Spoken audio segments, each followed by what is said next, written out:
Spark can help us decode the info in the lockbox? Spark is a support unit specially designed by Rubilia. It may contain a controlled runtime or supplementary data related to the lockbox.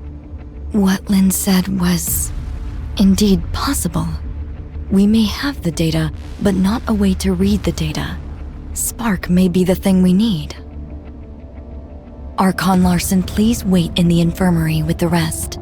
I'll take the lockbox there and try to use Spark to decode it. Fine. Get the lockbox to the infirmary, Lyra.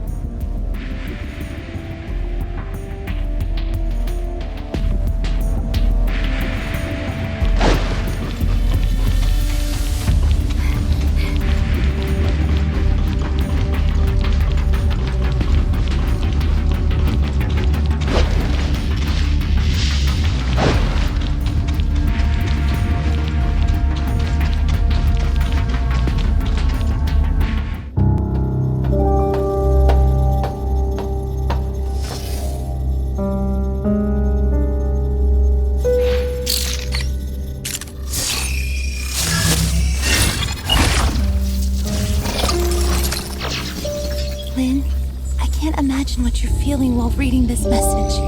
Is Ruby all right? I'm sorry that I lied to you, but you know I had no other choice. Now that I've hit a wall in my research into the gray space entities, I will be going into the confounding abyss. It has what I need to proceed. Maybe I'll solve the mysteries surrounding the gray space entities and take them back to you. Or maybe I'll be gone, just like the Forerunners. Anyway, that's all. Good luck to you. And me too.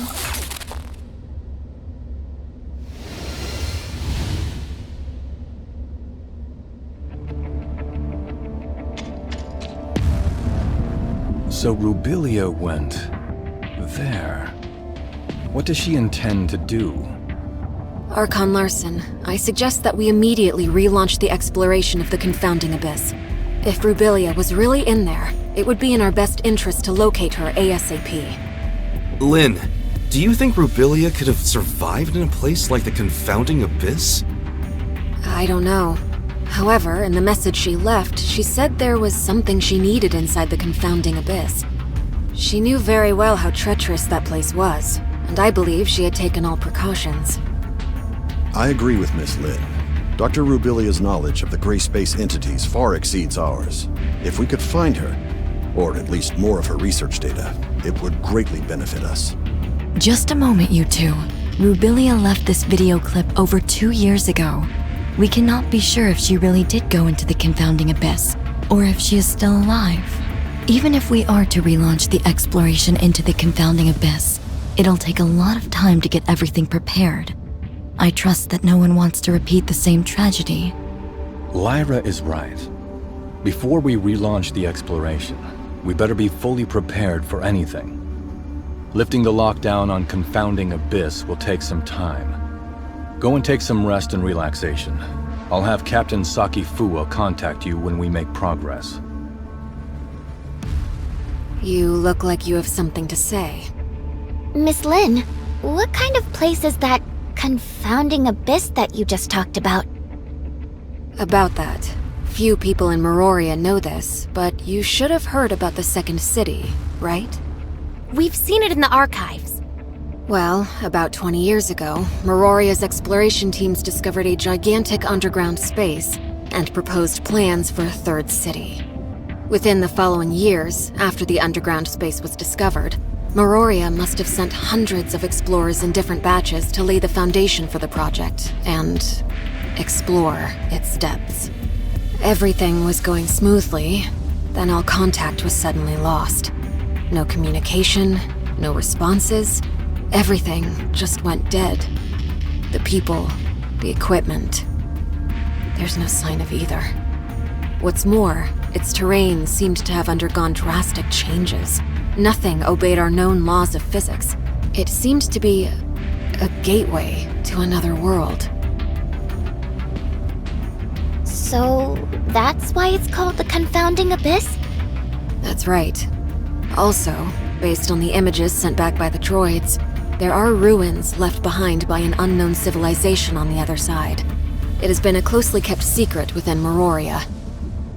Unknown civilizations? Aliens? We know nothing about those ruins and who built them, but there are signs of gray space entity activity there. Maybe that has something to do with the disappearance of our survey teams. Still, we have no way of safely investigating the area. That's why Meroria locked down the entrance to the Confounding Abyss. Miss Lin, where exactly is the Confounding Abyss? Now, right beneath our feet and underneath Meroria, lies the pit that is the entrance to the Confounding Abyss. What? If the Confounding Abyss really is that dangerous, why is Meroria still here? There's a subgravity field in the region where Meroria is. Scientists couldn't understand what caused it, but the anti-gravity engines which kept Meroria afloat rely on that field to function. Then, when the Confounding Abyss was discovered, they realized the subgravity field was caused by the Abyss's effects on our laws of physics. In other words, the current state of Meroria relies on the delicate balance between the Confounding Abyss and our reality. But that also makes Meroria a prisoner to the Confounding Abyss. The Second City project is underway, but it's far from being able to provide for the denizens of Meroria. This may be why Archon Larson is so concerned about relaunching the exploration operations. If our actions somehow broke the balance between the Confounding Abyss and our reality, the whole city would pay for our failure. That's truly unbelievable. As you can see, this is a very risky operation. We better wait for Archon Larson to make the final decision.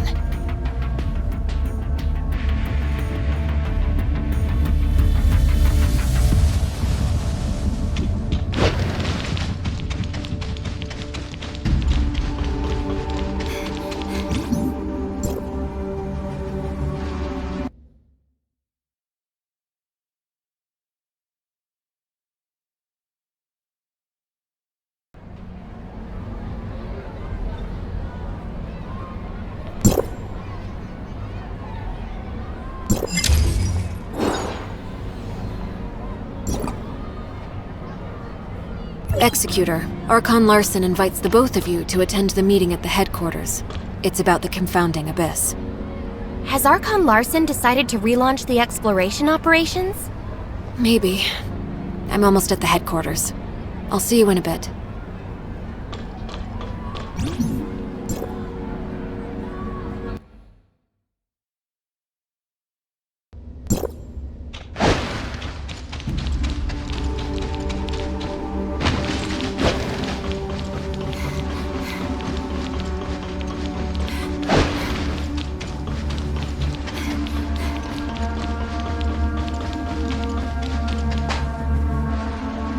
We called everyone here today for the relevant affairs of Rubilia and Confounding Abyss. I have now decided to relaunch exploration of the Confounding Abyss. Since we all know what the Confounding Abyss has in store for us, Meroria cannot turn a blind eye to the risks this may bring. So I will not be investing too much manpower and resources in this project. We will only be organizing a small recon op to learn the current status of the Confounding Abyss and collect as much intel as possible for further analysis. Also, the primary objective will be to try to locate Dr. Rubilia. Lin, since you started this thing with Rubilia, you should be the one to end it. I will be sending you in with Tian Long. Understood. Archon Larson, I want to be part of this operation. Shirley, this mission is highly dangerous.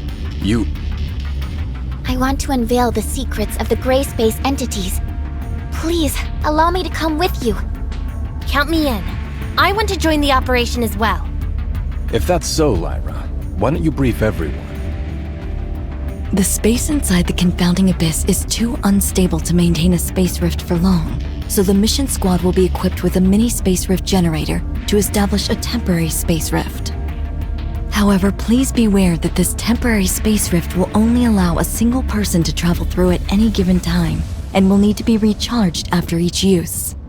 Additionally, all records show that communication between Meroria and the Confounding Abyss may be prone to heavy interference. Do not be alarmed when this happens. If there are no further questions, we'll meet up at the entrance to the Confounding Abyss.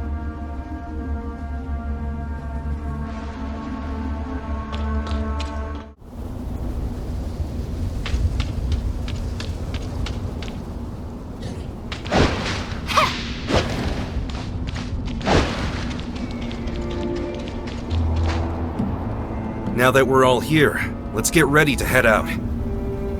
Miss Lyra. I will lift the lockdown on the entrance to the Confounding Abyss. However, due to safety concerns, once you're through, we'll lock it down again from this side. You will need to establish temporary space rift nodes within the Abyss ASAP. Meroria will try to maintain communication with you and provide feedback based on your real-time data. Is everyone ready?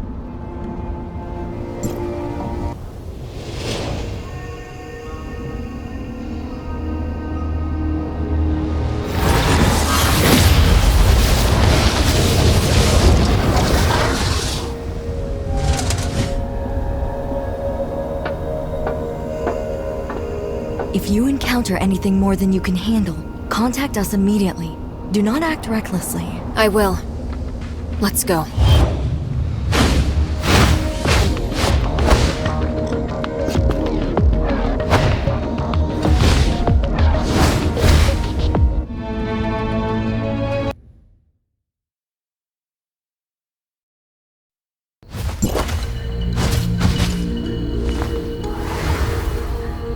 It's so quiet. Stay on your toes and keep moving.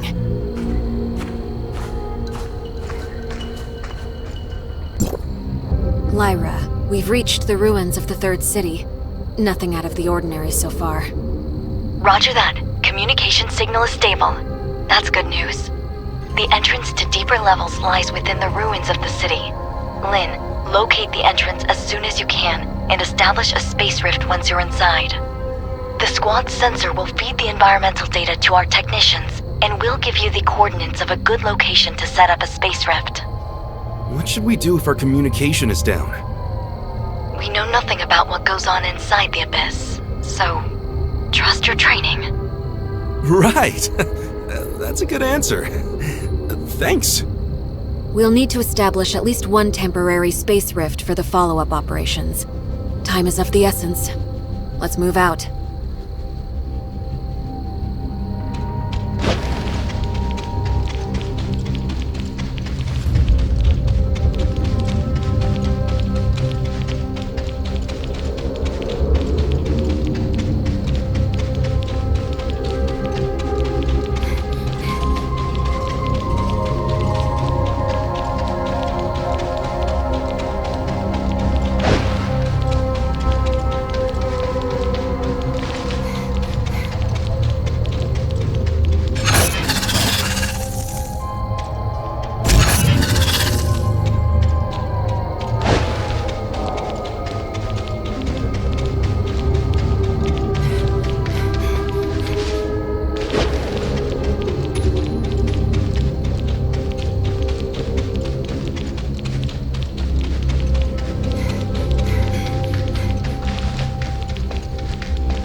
Lyra, we've reached the entrance to the deeper levels. The squad's status is green across the board. We've yet to encounter any abyssal gray space entities. Roger that. The deeper levels of the alien ruins are located just below. We haven't detected any abnormal spatial fluctuations. You may enter when ready. Has the Confounding Abyss devoured other regions of the city already? The Third City was divided into the upper and lower cities. Where you are now is what used to be the upper city. As for the Confounding Abyss, it's like a ghost that suddenly appeared between the two areas. An existence that defies all logic. A scout drone once reached the bottom of the Confounding Abyss and sent back some images before its signal died. The lower city still exists, but it's beyond recognition, as is the terrain. Get ready. You are about to enter the heart of the Confounding Abyss. It only gets more dangerous inside. Communication with Meroria may be unreliable. Watch each other's backs, and be safe.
Aurora has lost the squad's signal.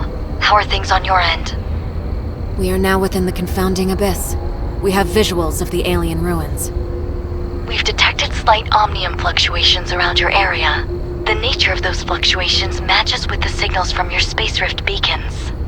It's a high possibility that it may be a beacon left behind by Rubilia. You should set up a temporary space rift here as your emergency extraction point. Understood. We'll look around. Is that a space rift beacon left behind by Rubilia?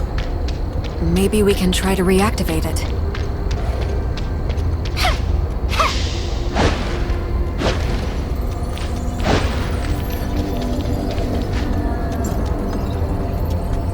The gray space entities are still a bit hostile, but at least they didn't attack me on sight.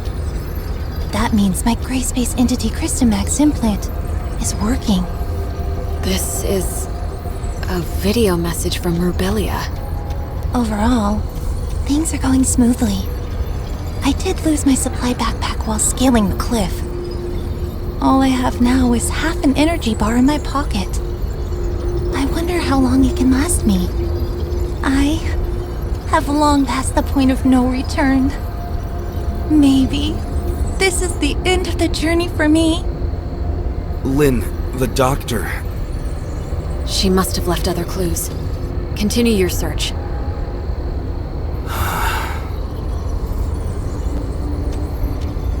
Lyra? Can you hear me? Lynn, go ahead. We found a space rift node and a video message left behind by Rubilia. We're continuing our search. Roger that. Communication. Interference is increasing. Keep in touch.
Had any water for 3 days. However, dehydration is not affecting me much, and the feeling of thirst is declining.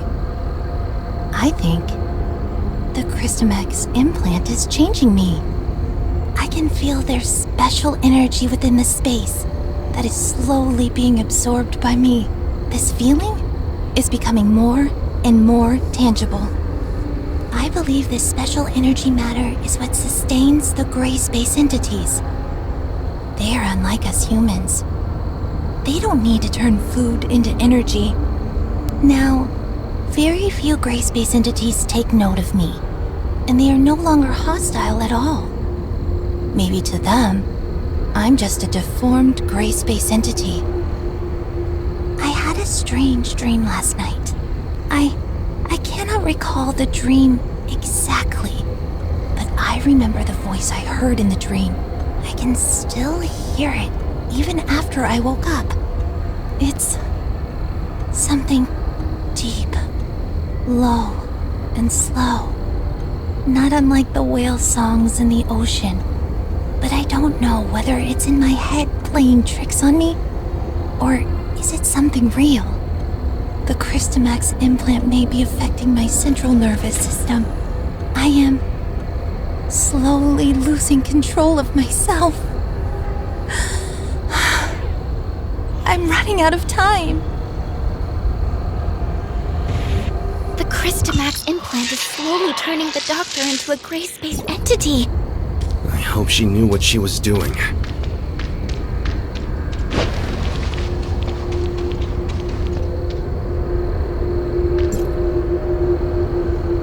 The voice in my head still lingers.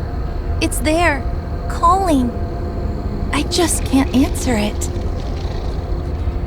I've crossed that alien ruin, but every time I do, nearby gray space entities get restless, like they are able to sense an infiltrator, but can't figure out who it is.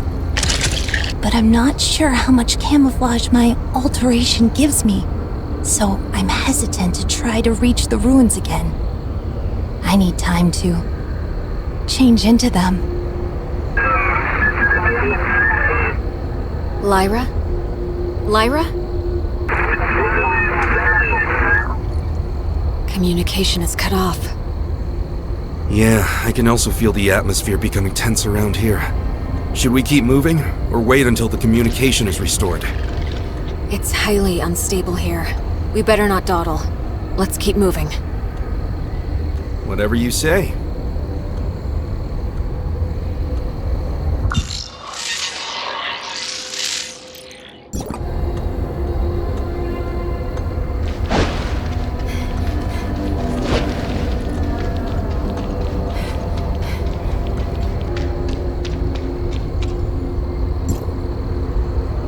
I tried to reach the gate to the ruins last night.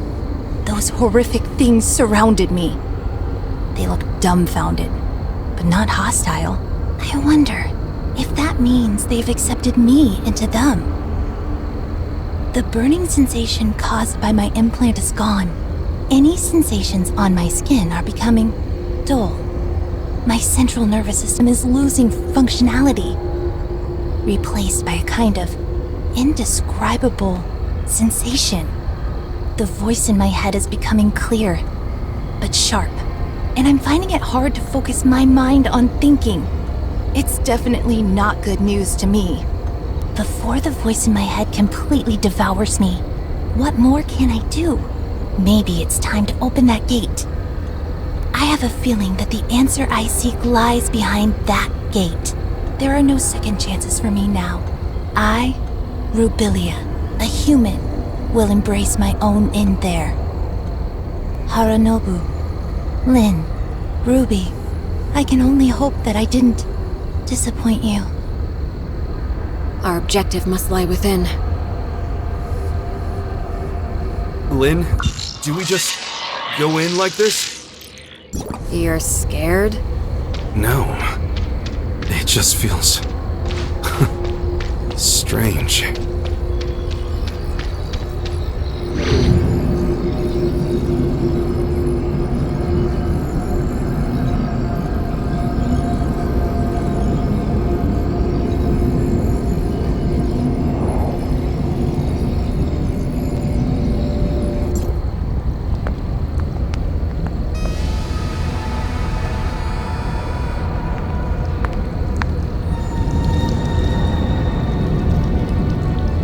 Strong Abyssin signal detected!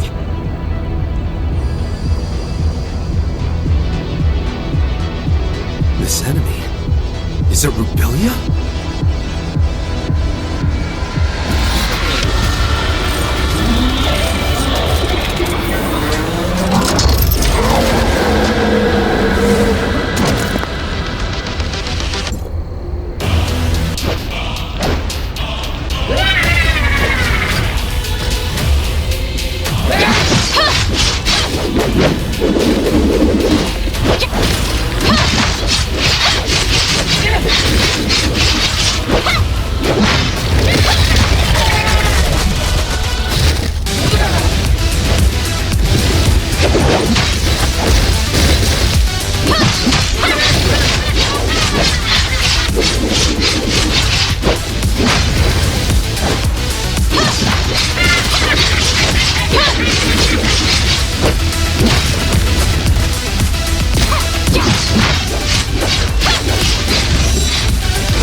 Rubilia's body. What did she do to herself? We've detected large numbers of gray space entities converging on your location. Evacuate stat! Understood.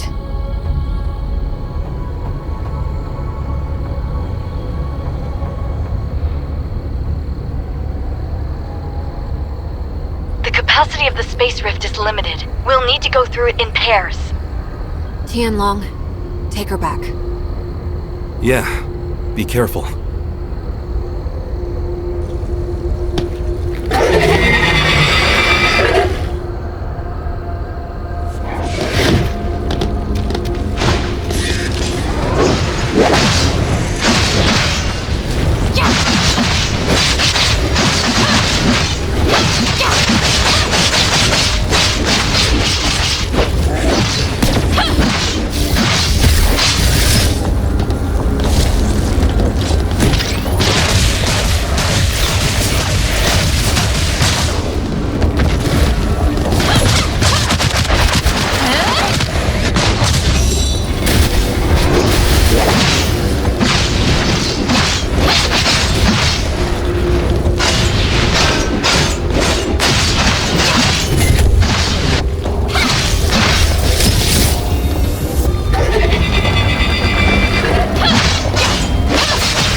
Are you hurt?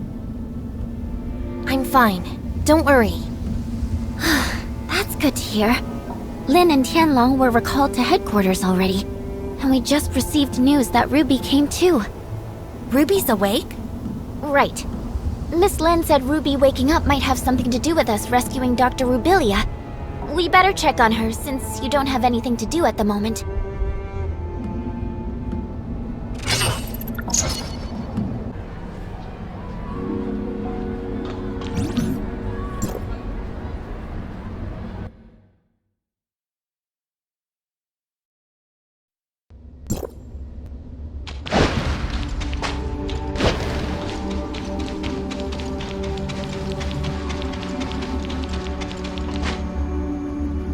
I remember, in my dreams, there's a red eye in the sky. A red eye? The eye stared at us. I was so scared, so I ran away with Spark. I followed Spark and ran, but then Spark disappeared. I was all alone. Night fell and then... I don't remember what happened. All I remember is that it was dark and cold. Don't be afraid, Ruby. We're here with you. You're back, Executor. Miss Lin, how is Ruby? Lyra said that Ruby woke up from a nightmare, but before she did, she mumbled the name Innes. Inners? Innes was the name of the second city built by Meroria to house its increasing population. It's located northwest of Meroria and extends all the way from an underground cave to the bottom of the sea.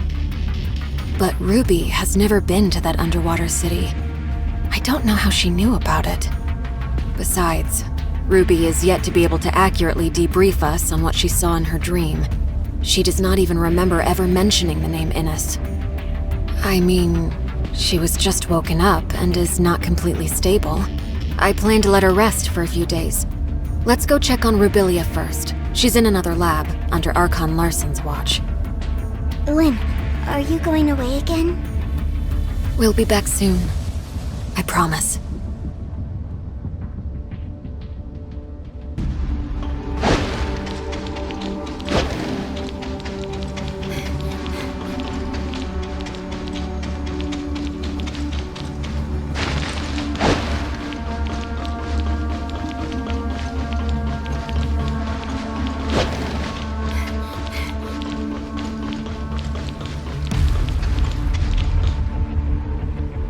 Doctor's brain activity remains at a low level. We've attempted to apply different amounts of weak electrical stimulation without success. Dr. Clive suggests that we transfer Dr. Rubilia to the listener testing ground for in-depth studies, but I feel that's... We cannot treat Rubilia as one of them. We'll discuss this later. Tianlong, did you say Dr. Rubilia was found inside an abyssant? More accurately, it's from inside the abyssant's brain. I'm not sure whether the abyssant evolved from Rubilia, or if she shared a kind of symbiotic relationship with it. The Crystamax implant caused changes in her, which made common low-level gray space entities see her as one of them. However, we have no way of knowing if this also works on higher-level abyssants and what the end stage of this evolution would be. Sadly, the Doctor is unable to communicate with us. But judging by Ruby's dreams, and how she mentioned Ines, the Doctor must have important things to tell us. Ruby said she saw a glowing red eye in her dreams. I wonder if she's talking about that alien ruin in the abyss. It does resemble an eye in a glance. But Ruby has never been to the Confounding Abyss and seen the ruins. Maybe Ruby and Rubilia share a special bond that links their senses or consciousness. Ruby's dream may be a projection of Rubilia's dreams. I agree with Lynn. It also matches the data we found in the lab. The gray space entities share a hive consciousness. Rubilia and Ruby, and even that puppet singer, are all part of the same colony. Right, that makes sense. The message Rubilia left in the abyss also clearly states that she's been affected by the voices in her head. That voice may come from a higher class abyssant. But these are all hypotheses. We'll have to wait for Dr. Rubilia to regain her consciousness to be sure. Before that, she could only relay information to us via her shared consciousness with Ruby. Everyone, everything that has happened today is on a need-to-know basis. We cannot reveal Dr. Rubilia and Ruby's identities to the denizens of Meroria. Lyra, you and Dr. Clive must find a way to wake Dr. Rubilia up ASAP. In the meantime, the facility must remain secure. And about Ruby. Lynn, you'll be responsible for her. Please take care of her. Yes, sir. As for Ines, we still don't know what Rubilia was trying to say. But if she has really become a part of Abyssant's hive consciousness, then she holds much information that is vital to us. I will have Ines's security level raised. Even though there is currently no gray space entity activity there, Meroria must still be prepared.